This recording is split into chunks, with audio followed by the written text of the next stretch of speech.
Every club. Every day. The Global Sports Podcast Network. Hello everyone. Welcome back to Daily Wolves Podcast. My name's Nathan, and on this bright, sunny and beautiful Monday morning, I'm joined by Will. Will, how are we doing? Yeah, no, all good, thank you.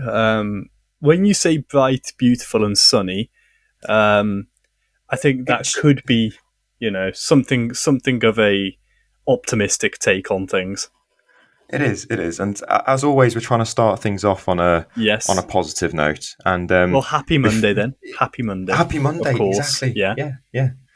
And before we get stuck into the West Ham game and talk about the Wolves, I think it's important that we first note that obviously here at Daily Wolves we saw over the weekend. Unfortunately, Mikel Antonio, West Ham striker, got into a car accident. So we just wanted to sort of pass our thoughts on to him and his family, and we hope that he recovers well from that. It's never a nice thing to see, so I think it's important that we get that out there. Yeah, no, we wish him the best, and like I said, and his family as well. So absolutely, and so if we get going on the West Ham fixture, I think it's obviously a massive game for both teams, isn't it? There's talks over the weekend and this morning on Twitter and all social media feeds is talking about it being El Sackiko, referring to the likelihood of Julian Lopetegui or Gary O'Neill getting sacked based off of who comes away with the 3 points this evening. Will, what are your thoughts in general? I know that you're not a massive Gary O'Neill supporter and the best of times, and obviously at the minute, given the recent run of form, what are your overall thoughts going into this game? Yeah, well, to be honest, it feels like quite a few of our last fixtures and the ones that we have upcoming could have been called El Sackiko, but this is certainly the main one. I'm sort of worried in terms of I feel a little bit like it could be a lose-lose situation, because I think even if we get a point, that's no good to us as such. And it means that we keep O'Neill. If we win, that's excellent in a sense, but it just prolongs our suffering, like the draw against Brighton and the win against Southampton did.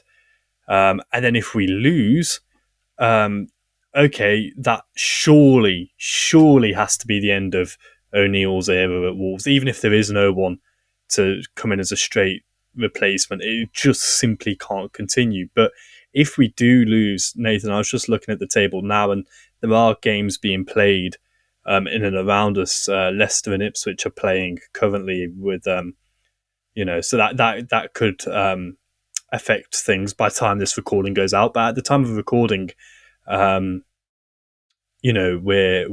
3 points behind Ipswich and 4 behind Leicester. So depending on how other results go, and if we were to lose, it's only going to set us back even further. Absolutely. It's certainly worrying times either way, and I'm struggling to see what a positive outcome could be. I know, and it's the thing that's the most worrying is obviously the poor run of form has been going on for quite a while now, and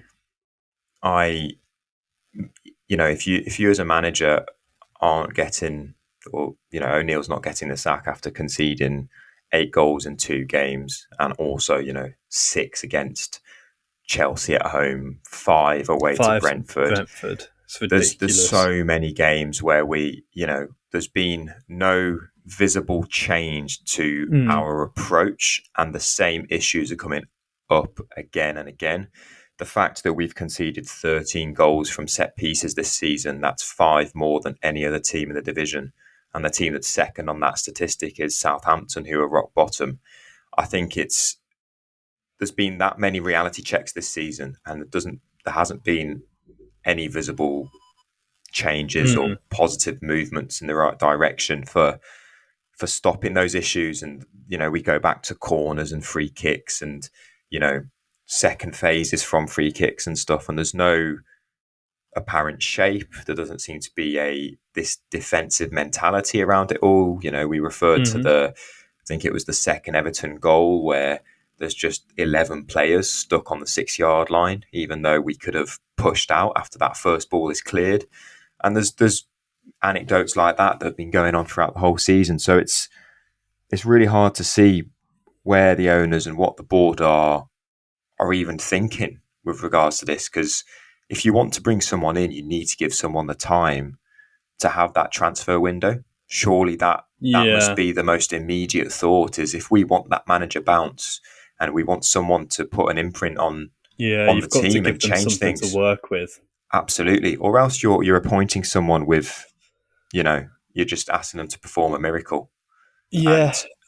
And, I actually wanted to get your thoughts on who would potentially be. As we're saying, at the time of recording this, O'Neill's still in a job, and we're all assuming that he's going to, take the team into the West Ham game and that things will sort of be decided after that. The three names that on our social media platforms we've put out there as questions to the different supporter groups would be David Moyes, Graham Potter, and then the outsider choice was Rob Edwards.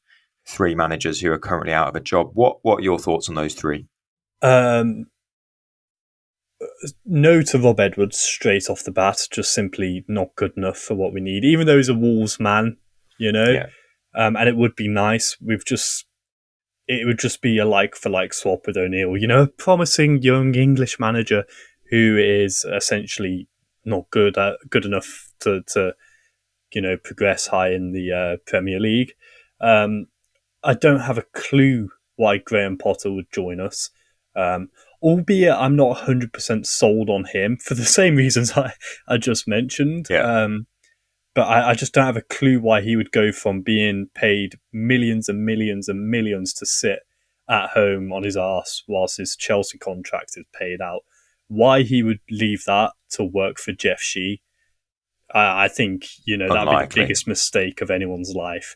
The one I want is the first one you mentioned, David Moyes, but I've seen it rumoured that there was a point where he was up for the job. Apparently so, yeah. But the Fossoons, what do they call it? Sustainable management style, has led to him, I think, having second thoughts. And again, could you blame him? It's something that after the Everton game, obviously, going to work and what have you, people come up, say, Will, what's going on with the Wolves then? What's happening?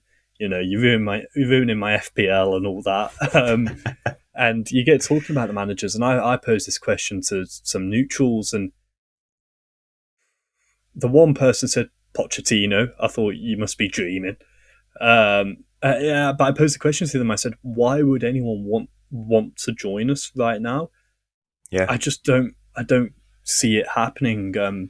But yeah, to sum it up, I would love it to be Moyes in a weird way, which going back a few seasons is not something I ever thought I'd be saying. But just because I think if you get Moyes in now, earlier, sooner than later, and you have a transfer window that he's, Jeff Shee's going to panic and have no choice but to back him.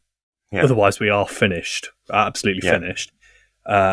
I think if you do that and you get a manager of Moyes' experience and proven quality in the Premier League, you stay up, you survive. It's that simple. And that is the big concern. That's what you've got to be working towards. I think Rob Edwards would be way too much of a gamble, but it would be the easy option.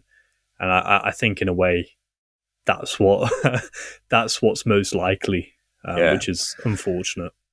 No, I think so. And just briefly on the Rob Edwards one, I do think that he's Welsh, so I do apologise to any Welsh contingent. I don't think he's another promising young English manager. You get the idea. Yeah, I completely agree with you that he's like that. He's the gamble one out of the three, isn't he? He's the one that sort of not got the proven record. Yeah, exactly.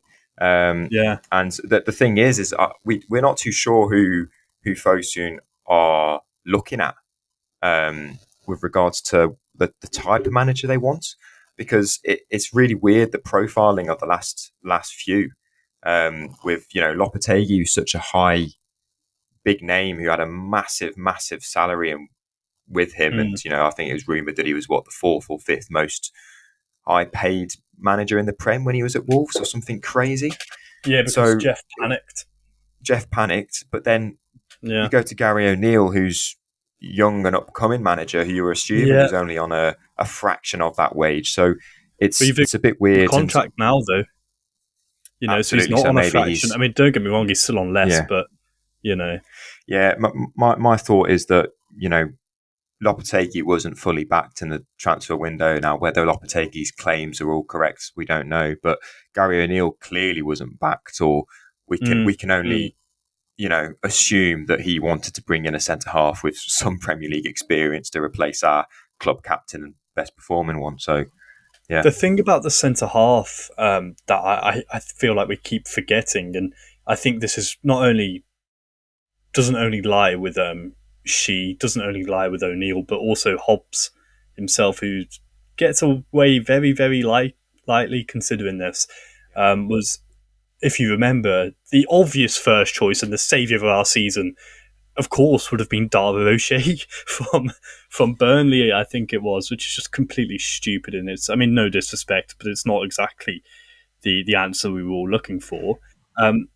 But if we had have got him in, if you remember the news being at the time, just after that if we'd signed O'Shea, we would have sent Santiago Bueno out on loan.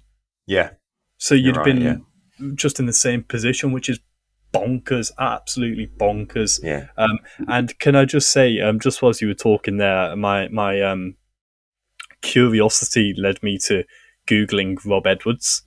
Right. And he is indeed Welsh. However, born in Shropshire to English / Welsh parents. So you can see where my confusion lies. I'm sure the Welsh contingent will forgive you for that one. It's all this talk about managers comes at a really a painful timing, actually, because Gary O'Neill was nominated for Manager of the Month for the month of November. The news that came shortly after our defeat to away to Everton, where we just conceded 4 goals, and in that bunch of month nominees, Cunha was nominated for both Player of the Month as well as 3 of his goals for Goal of the Month, which I think was the first time in Premier League history that one player has had 3 goals named in the Goal of the Month category. So it's just odd, because if you looked at that, you'd think, Wolves must be doing all right this season. Yeah, but turns out we're not. So it's a weird moment at the time. It's hard to gather my thoughts on it. But before we do go on and dissect a little bit more going into the West Ham game, I just want to let all of you guys know and remind you that here at the Global Sports Podcast Network, we spent a lot of time selecting our delivery platform, and Zencastr came out the clear winner.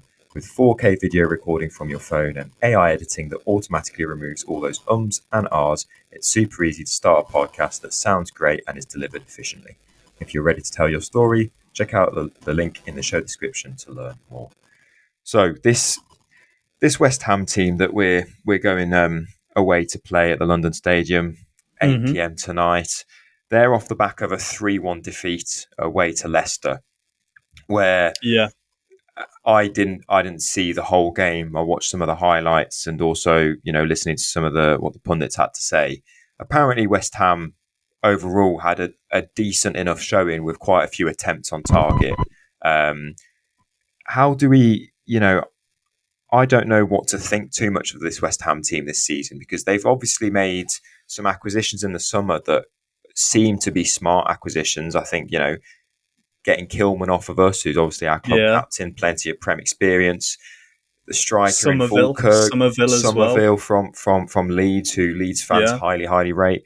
So it is weird to think that they are where they are, and I wonder how much of that is down to their manager. I'm sure West Ham fans feel like he's obviously played a big part in it, but I'm not too sure how I feel going into this one, Will. It's a weird game. I mean, obviously we're not that confident, but neither are they really. No, I mean, the one thing I would like to mention, you spoke there about their loss against Leicester. Now, Leicester were one of the ones, if, you looked at the table towards the start of the season when we were struggling. But, we had a difficult run of games, and it's not Gary's fault and all of that. You sort of looked and you thought, well, realistically, who's going to go down? And you thought, Southampton, they are useless. Ipswich look good, but maybe just lacking that bit of quality. And then you thought, Leicester, they look ropey. So what they did, they sacked their manager and they brought in Van Nistelrooy, who interim at United, obviously, and won the Dutch Cup in his season at PSV. Yeah. With Fabio Silva's number 10 scoring the winning penalty in the final. Absolutely. What a talent. I know, but it just goes to show how having proactive owners could have turned things around for them, as they're now outside of the relegation zone, at least at the time of recording. But I'm going to sum up my lack of confidence. I'm going to bring back a little feature that I introduced Chris to in the last preview episode that I recorded, which is that on Google's statistics, when you search up West Ham and Wolves, it has a little win probability meter. Yes. I'd like to call it, which says there's a 24% chance of a draw, which, to be honest, I don't think does us many favours. A 25% chance of a Wolves win. Oh, hello. Okay. And 51% chance of a West Ham win. You have to think they've got not only made those acquisitions, they have got arguably, a better manager, even if they don't necessarily rate him. Yeah. And they've got that home advantage, which I spoke about it before the Everton game. It could be massive. It could hinder them, depending on how the game starts and plays out. But you'd rather obviously be at home than away. Especially, really, as I said, I just see it as a sort of lose-lose for us, to be honest. I think we win, we keep O'Neill, and that costs us in the long run. We draw, nothing changes. We lose, and we sort of depend on other results. Could go even sort of 6 points or whatever it is away from safety, depending on how the other fixtures go. And none of those are good outcomes in my opinion. No. The only silver lining would be, if we don't get a result, is surely we get a new manager in and the tide starts to change. Well, that's the plan, at least, I suppose. And we need a bounce from somewhere, and the most obvious one is a new manager bounce, right? Yeah, we need that injection of sort of confidence, a changed way of thinking.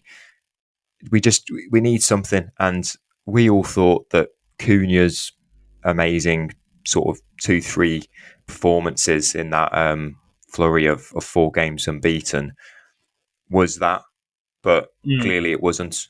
I was hoping that it would be a turning point, but I was also afraid that it might have just been a few flukes. And as I can't remember if it was yourself or Chris was saying, that naturally we do have quality players in the squad, so there will be results that we will get throughout a season, but you need more than just relying on individuals to get out of sticky situations. And we relied on Cunha heavily, and he was outstanding against Fulham and was good against Southampton as well, and obviously popped up with some amazing goals in those games. But as soon as obviously that was identified by opposing teams, Bournemouth were very good at nullifying his attack. And again, Strand Larsen had a good performance, but shipping 4 goals is just unforgivable. And then again against Everton had come prepared. They had 4 poor games on the bounce as well. And they really bullied our strikers, and they completely marked them out of the game. But again, that's where you rely on structure, and you just make that game as close as you have to make it. It's an away game. You're going to have to be scrappy. Don't give them anything. Make sure that you're doing all the basics right. And as so many times has happened this season, we just didn't. And as we were saying, it could have been 6-7 to Everton. Yeah. It wasn't like 4 goals really flattered them. They could have had loads more, and it wasn't like we looked like we were going to score every time we went forwards by any means, whereas in previous games it sometimes has. So Yeah, no, we offered absolutely nothing. There seemed to be no plan. And so, to be honest, when the fourth and then the ones that were ruled out for offside, when they were going in, I was quite content, to be honest, because all I was thinking was that surely I'll be waking up tomorrow to that corner flag yeah, photo coming from the Wolves Twitter announcing that the club have parted ways with O'Neill. But no, it still seems to be going on. surely the only thing I can think of, and the reason to why he hasn't been sacked, is that they just don't have anyone lined up. I think it's a mix of that. Now it's that. I think beforehand it was a financial thing. They're just giving him a new contract, and she didn't want to pay out for it, essentially. And so, as much as they were backing him in that sense to turn things around, it wasn't due to a tactical or a football side of things, more so a financial one. And then, as we said, who's going to join us now? We don't know. And I think the worrying thing about the Everton game that you've already spoken about is just the fact that it now leaves us with a sort of goal difference of -14, having conceded 36, which is just bonkers. Absolutely. It's crazy. It's crazy. So, And then when you look at that, okay, we've got -14s. We've scored 22 goals. Yeah. That's crazy. It's crazy that we've been able to put the ball in the back. It's not like we're struggling to find goals going forwards. There's a lot of other teams around us down that bottom area whose main issue was scoring goals. I mean, Everton, before playing us, obviously, hadn't scored in 4 games. Yeah, So well, scoring is something that we can do. If you look at the sort of bottom half, at the time of recording, from Southampton just below us to West Ham, Manchester United, and even Newcastle up in 12th, we've scored more than any other team in that sort of collection of clubs. And so it's really weird to sort of try and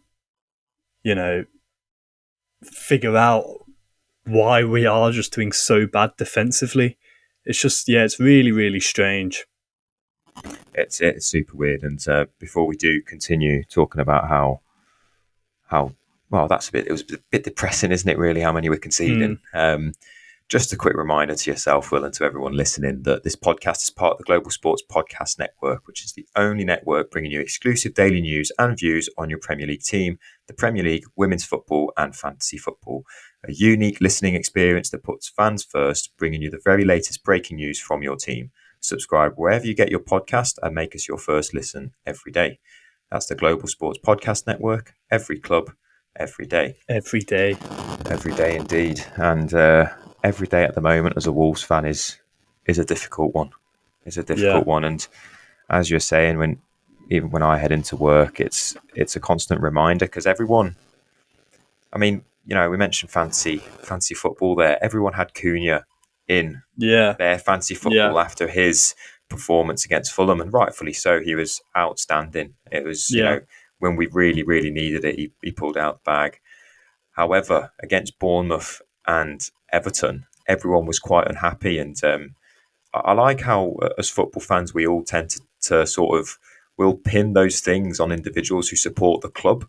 So, like, I'll head into work and people will come and inquire, going, what's up with Cunha? Why is he not performing? They bring it as like a personal issue to me. And I mean, it's a good question. It has been weird how unbelievably good he was against Fulham. And I know he is often the main carrier going forwards and that guy who's igniting the spark in the team. But he was, I think, in my personal opinion, very poor against Bournemouth and Everton.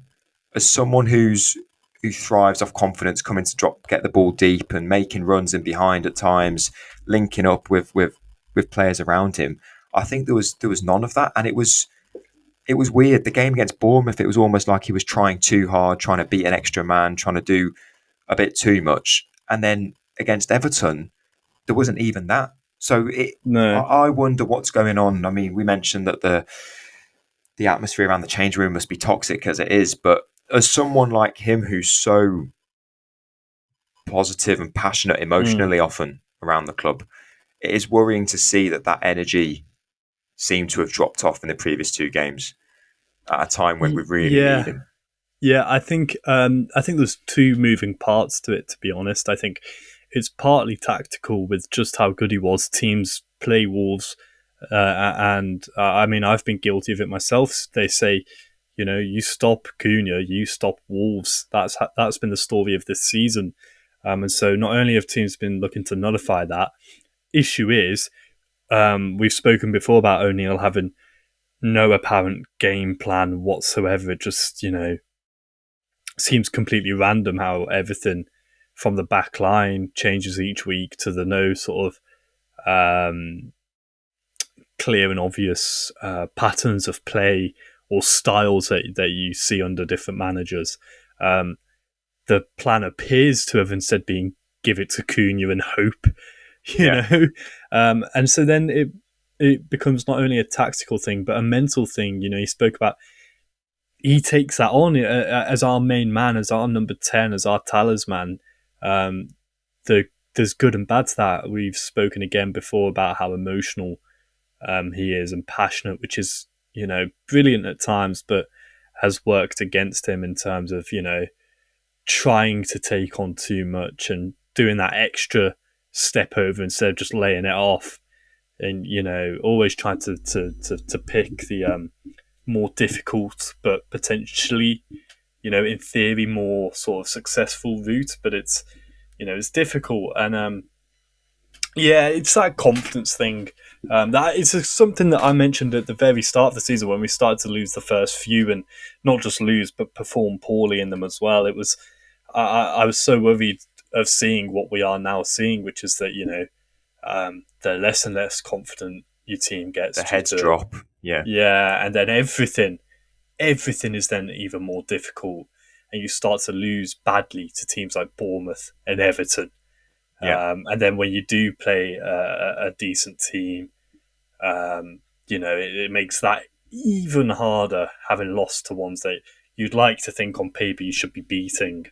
And just Nathan, just to just to bring us down even more, I'd like to let you know a little stat that I saw before the game. Now, it was the fact that, it started off on a bright note about the fact that when we returned to the Premier League under Nuno, we won all 4 of our first 4 games against West Ham in the league. But then since then, West Ham have won their last 6 Premier League home games against us, and I think they drew some of the away ones. It was something like that. The stat was. Long story short, we've not won, or we've not beat West Ham at the Ham. London Stadium. Yeah. Or I don't think full stop over the past couple of seasons. I can't remember the exact numbers, but it was something like that. And it's not looking good for us. It's not. I think I saw through the Wolves channels some of the last times that we did play West Ham away from home at the London Stadium, and I think the most recent win there involved that Neto volley, I believe. Yeah, was it that sort of floated to the back stick during COVID, so there was no fans, and he sort of hits it on the volley. And how we could do with some quality like that this evening, come 8 p.m. But I just to wrap us up for this episode, the big question: can we get your predictions, please, Will, on for tonight's game? I think we'll lose, and I think we'll lose 3-1. I see us scoring because that's what we do, but I just see Lopetegui getting the sort of grip between his teeth, and if he's able to get a tune out of this West Ham team, which I see more likely than O'Neill getting a tune out of the Wolves players. I can't see it going well for us. And just to conclude my thoughts for today's episode, I'm going to go a little bit rogue as well. And I know it's not the question you asked, but I just wanted to give a little shout out to the La Liga Under-23 Player of the Month. Current Wolves loanee, young, promising striker. Who's Fabio Silva, yeah. After that late winner away at Barcelona, he's shining. Got another assist yesterday. So come January, I'm sure there's a clause where we could terminate that contract. And look, you've heard it here first. Moyes in, Silva back, and we'll push up to about 10th, nice and comfortably. There we go. I wonder if anyone would come in for 40 million for him. That would be a turn up, wouldn't it? And then I guess my prediction. I've been predicting this scoreline for the past 3 weeks, I think now. I'm going to go with 1-1 because I really hope not. That's the most optimistic result I can think of, and that's I guess quite sad in itself. But I do believe that we're going to score, and I believe we're going to concede as we usually do. Yeah, I think those are the two certain things, but something about that 1-1 draw or any draw, I think that's probably, if you were to ask the West Ham fans as well, neither team is happy with that. I would, in a weird way, I'd almost rather we lost and it was the definite end. There was some sort of, completely no way back for O'Neill, and we get that manager in before January, as you spoke about. But yeah, I think that really would be worst case scenario. I know, and I don't know if I can deal with that, the sinking feeling of another loss. So we've got our fingers crossed here at Daily Wolves, and as we always try and end these episodes on a little bit of a positive note. It's a bit of a ritual that we've now started, but just reminding you guys that in times of darkness, that out of that darkness cometh light. Every club, every day. The Global Sports Podcast Network.